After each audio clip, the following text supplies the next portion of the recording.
Welcome to Business Authority Radio, bringing you insights from today's thought leaders, professionals, and influencers. With your hosts, Neil Howe and Craig Williams. Hello and welcome to the show. This is your host, Neil Howe, and today our special guest is Pascal Finette. He is the Vice President of Singularity University Labs. Pascal heads up the startup program at Singularity University, where he grows startups tackling the world's most intricate problems, leveraging exponential technologies. He loves technology and believes that the internet is deeply impacting mankind. He got started on the net before there was a web browser, founded a couple of technology startups, led eBay's platform solutions group in Europe, launched a consulting firm helping entrepreneurs with their strategy and operations, invested into early stage tech startups, led Mozilla's innovation lab, created Mozilla's accelerator program, WebFWD, and a whole lot more. Pascal, I'm going to let you tell a little bit about your story, but welcome to the show. Thanks, Neil. It's so amazing to be here. Thank you. Well, this is Business Innovators Radio, so we are talking about the innovations in business, and technology certainly comes into play when we're talking innovation. Now, tell me a little bit about your background and how you got started in technology and some of the things that I've just mentioned that you've done. Yeah, of course. So probably I should preface this with, as you read out like a few of my stations in my past, and probably worth noting that I probably have ADD, so my attention span is fairly short, which then leads to doing lots and lots of things, which is, pretty beautiful and probably fits well into the topic of your show. Really, in a nutshell, I think what happened to me was, my dad is an engineer, bought me a computer when I was very young, and this was in the mid 80s. So at the time, not a lot of people had computers. So I got sucked into this technology vortex really early. And then I had the great privilege and just the chance that I grew up during the first .com boom. So my formative years in college and university were during the first .com boom, where I myself, as well as basically everyone I studied with, we all were starting companies in the technology space. And really from there on, it just the curiosity and probably my lack of attention span drove me from one solution to the other. And I'm really driven by building things and trying things out and pushing the envelope. And then usually doing this leveraging technology to get me to that point, which, led to a fairly rich experience. I'm really blessed to have a fairly rich experience working for some really interesting companies and also starting my own companies. So it's all about problem solving. You see a need there, you see a problem, and you find out a way to solve that problem. Now, your accent is from Germany, so you're in California now. Tell me what brought you over to the United States. Kind of a longer story or a shorter story, depending on how you look at it. But the nutshell version of it is that both my wife and I used to work for Mozilla. My wife as heading up European marketing, and I was a consultant there while I was running a venture fund. And one particular day, the Mozilla crew invited us over for an all-hands meeting here in California. Her boss and my boss, the person I reported to, cornered us at that all-hands meeting, basically said, "Hey, we really like you. Would you like to come to California, work with us here?" And in my case, they asked me to head up Mozilla Labs, which was our innovation lab back in the days.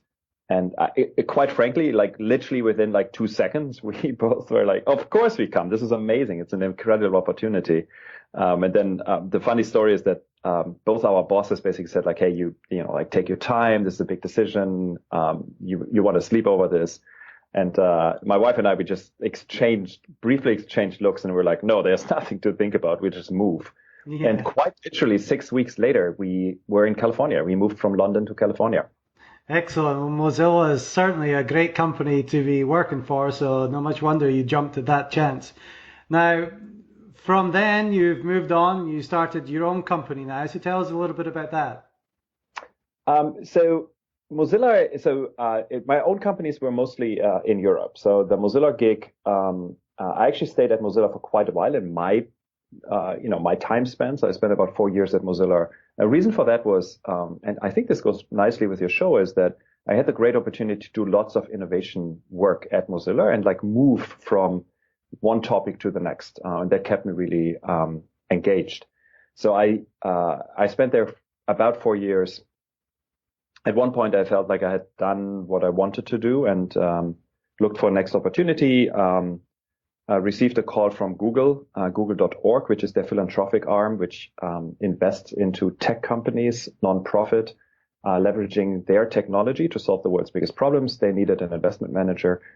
So I joined Google for a little bit, then decided that Google is an incredible, amazing company, but I'm probably not the right fit for this particular role. So I left Google and went to join Singularity University, where I'm now really blessed to work at the forefront of technology and really pushing the envelope there and having the privilege to speak about it and teach it and consult with startups as well as large corporations on how technology affects the future of you as a human, you in the context of your organization, and probably also society at large. So give us a breakdown of what Singularity University is and who specifically it's for. Yeah, of course. So by and at large, we are an educational institution now. So I want to say about 70% of the work we're doing is in the educational space, and the topics we focus on is what we call exponential technology. So technologies which move on an exponentially accelerating curve. And examples of that are computers and everything which comes with computers. So artificial intelligence recently, robotics, virtual reality, augmented reality, but also topics such as synthetic biology, future of manufacturing, and many other areas such as nanotech or energy systems. And the way we teach these topics is we give you frameworks to really first make sense and understand this bizarre new world and the accelerating pace of change we're seeing in there. And then we do deep dives where we go into individual industries and show you what is happening, for example, right now in artificial intelligence, and where can you expect this to go in the next couple of years. So it's a really interesting mix. And the audience for us is we have a graduate studies program where we have students who are typically in their post-PhD world and kind of trying to figure out what they want to do next. We work with a lot of large corporations, Fortune 500s, literally globally, and then also entrepreneurs who are thinking about, typically successful entrepreneurs who are thinking about like what's next for me and what's next for my company. And it's like you, or I said in the introduction, you love the internet and it's really changing mankind. The way that the technology and intelligence is, doubling or tripling every 6 months or so. I don't know what the figures are now, but you really have to keep up with it in order to stay relevant. Absolutely. And I think what's interesting is to understand is that what we observe is that the rate of change itself is accelerating. So the total amount, and you intuitively feel this, right? The total amount of change is accelerating. And even for me, and I'm living and breathing this, and I've got, this privilege to be here right in the center of it. Even for me, when I pop up my head and I look around, it's just so fast these days, and there's so much happening. And like you go on vacation for 2 weeks and you're like, oh my God, there's another breakthrough in AI, and there's like another company doing something crazy with robotics, and the self-driving car is suddenly here. It's just really staggering, and I think it's really hard for humans to keep up with it. Yeah, it really is. I mean, by the time you learn a new platform, there's already competition out, and you have to try and learn the new platform. It's definitely a problem, especially for the older generation that hasn't really grown up with computers. Absolutely, yes, absolutely. So, do you work with a lot of startups as well? I know there's a lot of tech startups around here in Atlanta. Do you work with tech startups? I do. So my role here at Singularity University is, as you mentioned, the vice president of SU Labs. And what this means is I have the privilege of having built all our startup programs. So we've got a startup incubator, accelerator, growth program. We raised a venture fund, kind of like the whole like vertical stack, the whole shebang. And I teach entrepreneurship as well as open innovation for executives. So we have startups. We invest into startups. We have a portfolio of about 50 startups. They're all leveraging really like the bleeding edge in technology to tackle very, very hard and big problems. So let's speak about entrepreneurs, because that's a large part of our audience when it comes to technology. What are some of the big problems, or the one big problem that you see over and over that entrepreneurs have integrating some of this new technology into their business?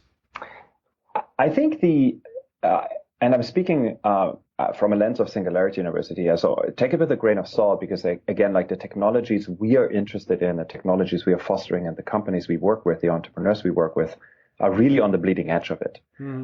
But in our specific case, a challenge is that when you take a technology which is on the bleeding edge,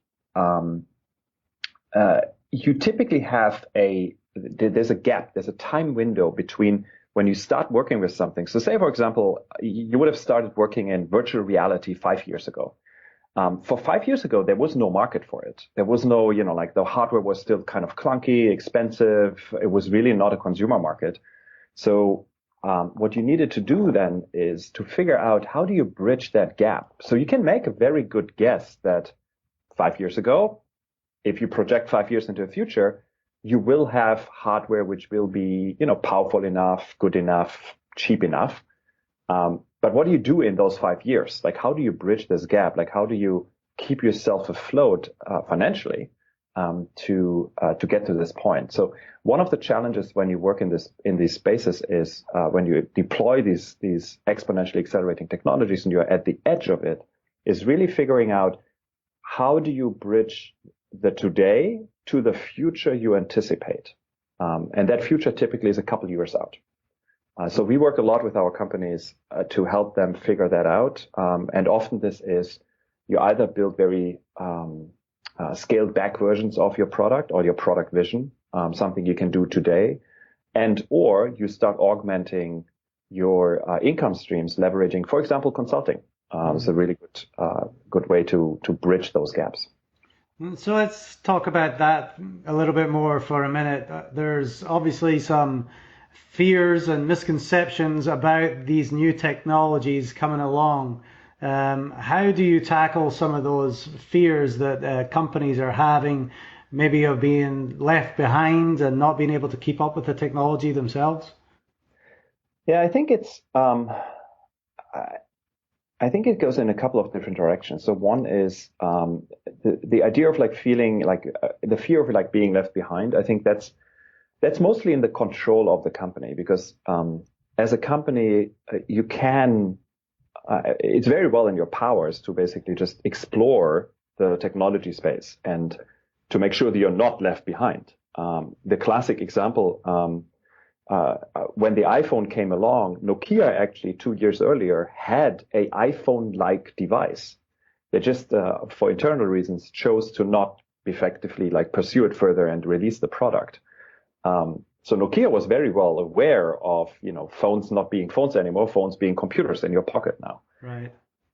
So I think that's very well in the power of a company. The bigger challenge is more cultural, I think, and particularly for large corporations. So there's the challenges of like, how do you get people to embrace the change? How do you get people to be okay with failure? Because, when you do stuff which is in the unknown, you will inevitably fail more often. So there's a lot of like cultural change management or people management in there, and less actually, what does the technology look like?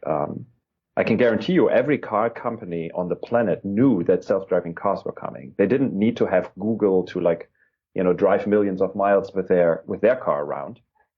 They saw that as well. It's just like, it's hard for a large company to adapt to change. It's this saying that everybody embraces and loves change except for the change part.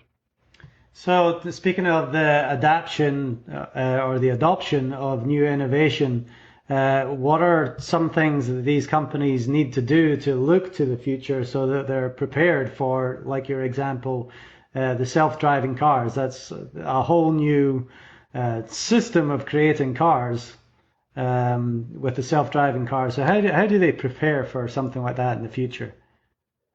I think it's twofold. The first is understanding the technology. And I think most companies are actually pretty good. Like if you're a car company, like your engineers understand very well what's happening in the world. Like every time I speak with a large corporation, they know very well what like the technology is, which is a kind of like in their direct line of sight. That doesn't mean that they're necessarily actually are good at adopting it. And I think that has a lot to do with this idea of you probably want to innovate at the edges. So you want to create these teams at the edge, like you're a little pirate team, which you cut loose a little bit from the main organization and you let them explore and build. And there's a gazillion theories and practices on how to do this best. Some of those we teach here at Singularity University. I think that's one. The second one, and that's probably even more important, is, and that's the harder one, which is to understand what are the actual long-term big picture implications. So I give you an example, self-driving cars. So it is one thing to create a car which is self-driving, meaning you put a computer in there and you put like all the LiDAR units and all this kind of like sensor stuff which you need to put in there and then you need to train it and so on. That's an engineering challenge. The much more interesting question I would ask myself is, as a car manufacturer, when you have a self-driving car, what does this actually mean in terms of the future of transportation? And very conceivably, you will come into a world where people will not buy cars anymore, but they will use, car sharing services like an Uber. They will just summon a car when they need it, which makes the utilization of the car much higher, which means there's significantly less cars being sold and significantly less cars being like standing around idling in a parking lot. So if you're a car company, I would actually freak out about not about the fact that there's a self-driving car coming, but the fact that the self-driving car will probably mean you will sell, I don't know, half your cars or even less.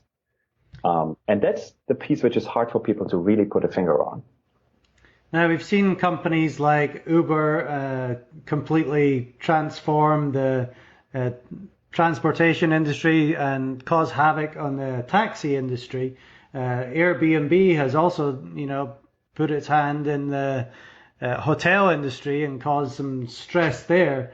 What do businesses do, or what should they be doing to look forward to the future so that they can find a way to do something more innovative rather than, wait for one of these companies to come along to destroy them? I think if you're in a business, pretty much regardless in which business you are, and I think this is really like partially the job of the CEO, I would constantly think, how would I disrupt myself? How would I destroy the very business I am in if I could start from scratch without the baggage of this existing organization? So if you're Hilton Hotels, for example, if you wouldn't have hotels, if I were the CEO, and granted, this is super easy for you and me to talk about, right. It's obviously very hard to do, but if I were the CEO, I would ask myself, okay, if I wouldn't have infrastructure, if I wouldn't have these hotels, how would I build a hotel chain? And then you probably come up with this idea, which then looks a lot like an Airbnb, by saying, oh, I leverage the, unused resources from other people. So I think there's exercises you can do and you have to do on a continuous basis, which really figuring out like, how do I disrupt myself? And granted, technology moves so fast these days. And we talked about this earlier, like this pace of change, the rate of change is accelerating, that in the past, you probably needed to do that exercise every 5 years. I think now you need to do it pretty much continuously because you never know where the next Airbnb is coming from. That is true. So when it comes to startups, what are some of the problems that they have when they get going? Is it a technology problem? Is it funding? What do you see as one of the biggest problems for startups? It's interesting. I think there's a whole bunch of very common problems, and they don't differ all that much from industry to industry, from country to country, from founder to founder. Really, for me, comes down to access to capital at one point, though arguably good ideas will attract capital no matter what. That's actually something I've seen happen over and over again. Like there's very few really good ideas. I don't know if I would know a single one which goes unfunded. The bigger challenge, I think, for entrepreneurs is to get to product market fit, meaning finding a problem, a real problem for your customer, honing in on solving this problem really in the very best way, and making sure that that problem for your customer is so big from your customer's perspective that they actually care about you solving it and they care about paying for it. And then lastly, it's focus. So once you find this, relentless focus on this one particular problem space, and not, a lot of startups struggle with, like, they have too much opportunity. There's too many things they could do. And they probably sound interesting and cool, and then they follow them, and then, they lose their focus. Like making the main thing, I think is really important.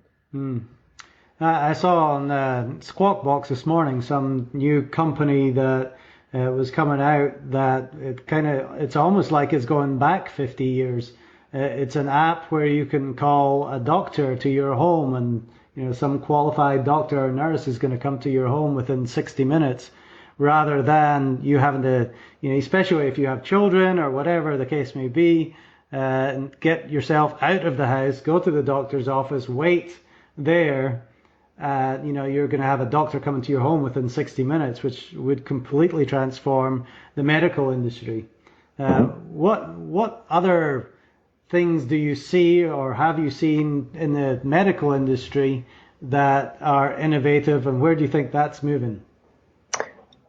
So what you described is a large part of like this on-demand economy, and I think that in the medical space will change a lot of like the way we receive treatment today, without a question. So your example is really on point, I think. The other side of the coin is really around medical devices and advancements in medical treatments, and those will very dramatically change the way the medical industry works for us as a human. Particularly on the treatment side, I'm extremely bullish and really interested in seeing what happens with gene therapy. So the idea of on a molecular level, on the DNA level, to design treatments which are attacking particular diseases such as a cancer, for example, is now really in the realm of like not only the possibility, but it's in the realm of like people doing it. With the fact that you can sequence a genome now for less than $1,000, and soon this will be literally pennies. And with technology called CRISPR, we now have the ability to very easily manipulate effectively individual DNA pieces, where we can like write DNA on a very precise level, cheaply and reproducibly, will dramatically change the way medicine will work. It really is amazing to think of what the future is going to hold. Just, looking 10, 20 years back myself, and then thinking about 10, 20 years further forward, it's amazing what we are able to do. Now, obviously at Singular University and all the other companies that you have been with in your life, you've seen some fairly amazing things. What is the one thing that stands out that you have come across or that you're working on now that you'd like to tell us about? That's a really good question. So in terms of the stuff I'm seeing right now, very frankly, there's just too much to mention. I mean, one of my teams works on cultivating meat in petri dishes. So basically creating literally meat in without harming an animal, creating perfect meat in petri dishes. Another company is using a process called microRNA, which is like very small pieces of DNA to detect cancer pre-stage 1 in your bloodstream. So you can deploy treatment very earlier and much more targeted. I've got a company which produced the first 3D printer, which is working in microgravity, which is currently on the International Space Station, printing replacement parts for the International Space Station right up there in space. So honestly, that list is crazy long. The one thing I want to, where you just said, like, when you go back 10 or 20 years, the thing which came into my head is if you think about the smartphone is only about 10 years old. And when you think about the impact that little device had on humanity, on us as humans, the way we live our lives, the way, like, everything changed by developing basically a computer in your pocket, which is connected to the internet. And that's just 10 years old. And it's really hard to imagine, like, even for me, I'm 43 years old now, like, the first 30 years of my life, I had a phone, but not like the internet in my pocket. And even for me, it's really hard to, like, even imagine a life without that thing. So where do you think the next 5, 10, 15 years are going to take us? It's going to be super interesting. I think the really, in most industry, we will see very dramatic changes. Just to name a few, think about what happens with artificial intelligence. So this idea of, like, you will have a very smart agent supporting you. So a very smart version of what Siri or Cortana or Google Now is today. We will see robotics in human interactions much more. So what was relegated to the factory floor on, like, a car manufacturing plant, for example, you will have robots in your household helping, for example, with elderly care, or, like, cooking for you, etc. So those are just two areas. And then we talked about medicine already quite a bit. We'll see a lot of, like, breakthroughs, I think, in the medical device and the medicine area itself. So that I think we're living in the most exciting times. It's and kind of scary because it's moving so incredibly fast. Yeah, it certainly is exciting. Well, let's talk a little bit more about you. I know that you have a book that is relatively new, The Heretic, Daily Therapeutics for Entrepreneurs. Tell me a little bit about what we can expect to find in that book. Yeah, of course. So a couple of years ago, so about 5 years ago, I started a newsletter, somewhat daily newsletter, which is at The Heretic, theheretic.org.